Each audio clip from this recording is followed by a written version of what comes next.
अपने पूज्य बागेश्वर महाराज जी की एक घटना। पंजाब के एक सरदार जी जिनको संतान नहीं हो रही थी, 45 साल की उम्र हो गई, एक बार इस दरबार में आए।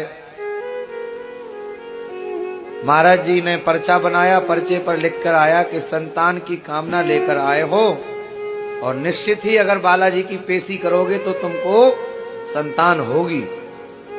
पर्चे पर लिख गया। आखिर सन्यासी बाबा का जब वह पर्चा पढ़ के महाराज जी ने बताया तो सरदार जी फूट फूट कर रोने लगे।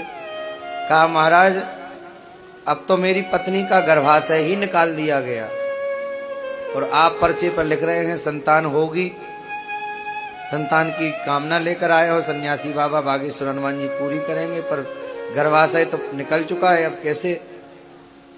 इतना सुनते ही महाराज जी ने कहा, हमने नेत्रबंध किए और फिर अपने गुरुदेव का ध्यान किया कि गुरुदेव कहाँ फंसा दिया, पर्चे पर लिखवा दिया, हमने बोल भी दिया,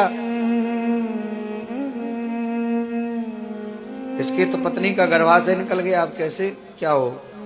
तभी सन्यासी बाबा ने कान में कहा महाराज जी के कि जो ना करे लकीर सो करे फकीर। अगर हमारे मुख से निकल गया, हमने लिखवा दिया, तो जैसे बंदूक की गोली वापस नहीं आती, ऐसी साधु की बोली निकल गई तो निकल गई, कह दो कि संतान लेकर आएगा। महाराज जी ने कह दिया और उसने पेशी करना प्रारंभ की।